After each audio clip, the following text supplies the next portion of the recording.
హైదరాబాద్లో చలి తీవ్రత రోజు రోజుకు పెరుగుతోంది.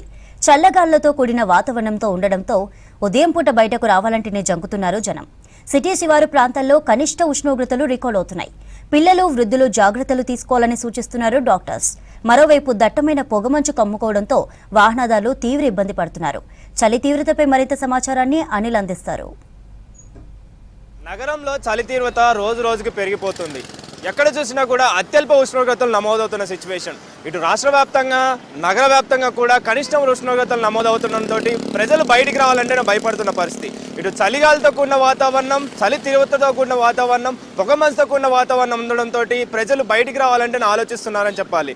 రోజు కూడా అంటే ఉదయం సమయంలో నార్మల్గా ఎక్కువగా జాగింగ్ చేయడానికి, వాకింగ్ చేయడానికి, రన్నింగ్ చేయడానికి లేదా ఫిట్నెస్ విషయంలో యోగా చేయడానికి కూడా ప్రజలు బయటికి వస్తున్న సిచ్యువేషన్ ఉండేది. కానీ ప్రెజెంట్ సిచ్యువేషన్లో అంటే ఈ చలి తీవ్రత వల్ల ప్రజలు బయటికి రావడానికి, జాగింగ్ చేయడానికి ఆలోచిస్తున్నారని చెప్పాలి. ఒకవేళ బయటకు వచ్చినా కూడా స్వెటర్లు, మంకీ క్యాప్లు, చేతికి గ్లౌజులు ధరించి బయటకు వస్తున్న సిచ్యువేషన్ అయితే మనకు కనిపిస్తుంది. అయితే ఇక రానున్న రోజుల్లో కూడా ఈ చలి తీవ్రత అనేది చాలా ఎక్కువగా ఉండే అవకాశం ఉందని చెప్పేసి ఇప్పటికే వాతావరణ శాఖ అయితే సూచించింది. అయితే ఇటు నగర వ్యాప్తంగానే కాకుండా రాష్ట్ర వ్యాప్తంగా ఉన్న జిల్లాలలో పరిస్థితి కూడా ఇదే విధంగా అత్యల్ప ఉష్ణోగ్రతలు నమోదవుతున్నాయని చెప్పాలి. ఇక నగర వ్యాప్తంగా చూసుకుంటే సిటీ శివారు ప్రాంతాలలో చాలా ఎక్కువగా ఈ అత్యల్ప ఉష్ణోగ్రతలు నమోదవుతున్నాయని చెప్పేసి కూడా ఇప్పటికే వాతావరణ శాఖ అయితే సూచించింది. అయితే ఇక రాష్ట్ర వ్యాప్తంగా చూసుకుంటే రాష్ట్ర వ్యాప్తంగా ఉన్న అన్ని జిల్లాల్లోనూ ముఖ్యంగా ప్రథమంగా ఉత్తర తెలంగాణ దిశకు వస్తే ఉత్తర తెలంగాణలో ఎక్కువగా ఈ పొగమంచుతో కూడిన వాతావరణం, చలి తీవ్రతతో కూడిన వాతావరణం అనేది చాలా ఎక్కువగా ఉంటుందని చెప్పేసి కూడా ఇప్పటికే వాతావరణ శాఖ అయితే సూచించింది. అయితే ఇక జిల్లాల వారీగా చూసుకుంటే ఆదిలాబాద్లో అత్యధికంగా 10 నుంచి 12 డిగ్రీల సెల్సియస్ కనిష్ట ఉష్ణోగ్రతలు నమోదవుతున్నట్టుగా కూడా వాతావరణ శాఖ సూచించింది. అదేవిధంగా ఇటు నిజామాబాద్ కావచ్చు, కొమరంభీం, ఆసిఫాబాద్ కావచ్చు, ఇలాంటి ప్రాంతాలలో ఎక్కువగా కనిష్ట ఉష్ణోగ్రతలు నమోదవుతున్నట్టుగా కూడా వాతావరణ శాఖ అయితే సూచిస్తుంది. అయితే ఇక హైదరాబాద్ విషయానికి వస్తే హైదరాబాద్ వ్యాప్తంగా సిటీ శివారు ప్రాంతాలలో అత్యల్పంగా మనకు 13 నుంచి 15 డిగ్రీల కనిష్ట ఉష్ణోగ్రతలు నమోదయ్యే అవకాశం ఉందని చెప్పేసి కూడా వాతావరణ శాఖ అయితే సూచించింది. అయితే ఇక రానున్న రోజుల్లో కూడా ఇదే సిచ్యువేషన్ ఉంటుంది కాబట్టి తగిన జాగ్రత్తలు తీసుకోవాలంటూ కూడా వాతావరణ శాఖ అయితే సూచించింది.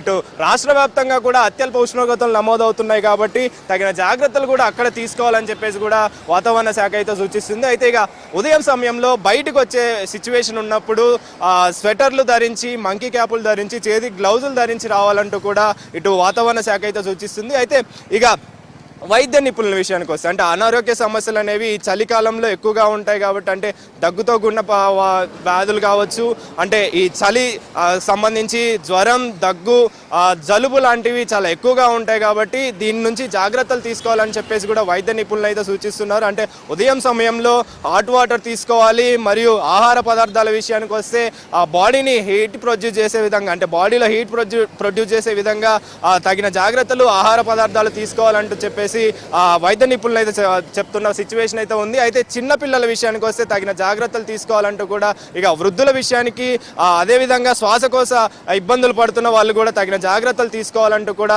వైద్య నిపుణులు అయితే సూచిస్తున్నారు. అదేవిధంగా ఇప్పుడైతే ప్రెజెంట్ సిచ్యువేషన్లో అయితే పొగమంచు అనేది కాస్త తక్కువగా ఉన్నా కూడా పొగమంచు అనేది రానున్న రోజుల్లో ఇంకా ఎక్కువగా ఉండే అవకాశం ఉంటుంది కాబట్టి అంటే ఇటు చలి తీవ్రత, చలిగాలితో కూడిన వాతావరణం, పొగమంచుతో కూడిన వాతావరణం ఉంటుంది కాబట్టి ఉదయం సమయంలో వాహనదారులకు సంబంధించి అధికారులు అయితే పలు జాగ్రత్తలు అయితే చెప్తున్న సిచ్యువేషన్. అంటే బయటకు వచ్చే సమయంలో వాహనాలు అనేవి కనిపించవు కాబట్టి వాహనాలు ఎదురుగా ఉన్నప్పుడు మనకి పొగమంచు కారణంగా కనిపించని సిచ్యువేషన్ ఉంటుంది కాబట్టి దానికి సంబంధించి తగిన జాగ్రత్తలు తీసుకోవాలి. అంటే ఉదయం సమయంలో 9 దాటుతున్నా కానీ మనకు ఒక్కోసారి ఈ వాహనాలు అనేవి కనిపించవు కాబట్టి తగ్గిన తర్వాత అంటే పొగమంచు తగ్గిన తర్వాత బయటకు వస్తే బాగుంటుందని చెప్పేసి కూడా ఇటు అధికారులు సూచిస్తున్నారని చెప్పాలి. అయితే రానున్న రోజుల్లో కూడా ఇదే సిచ్యువేషన్ ఉంటుంది కాబట్టి అత్యల్ప ఉష్ణోగ్రతలు అన్ని చోట్ల నమోదయ్యే అవకాశం ఉంటుంది కాబట్టి ముఖ్యంగా సిటీ శివారు ప్రాంతాలైన హయత్ నగర్ కావచ్చు, ఎల్బీ నగర్ కావచ్చు, ఇటు పటాన్ చెరువు, బిహెచ్ఎల్, లింగంపల్లి ఇలాంటి ప్రాంతాలలో ఎక్కువగా అత్యల్ప ఉష్ణోగ్రతలు నమోదవుతాయి. సో తగిన జాగ్రత్తలు తీసుకొని బయటికి రావాలంటూ రానున్న రోజుల్లో ఇదే సిచ్యువేషన్ కంటిన్యూ అవకాశం ఉందని చెప్పేసి కూడా ఇప్పటికే వాతావరణ శాఖ అయితే సూచించింది. సో ఇది ప్రెజెంట్ వాతావరణానికి సంబంధించి అంటే హైదరాబాద్ వ్యాప్తంగా కావచ్చు, రాష్ట్ర వ్యాప్తంగా వాతావరణానికి సంబంధించిన ప్రెజెంట్ సమాచారం. కెమెరా పర్సన్ మహేష్తో అనిల్, V6 న్యూస్, హైదరాబాద్.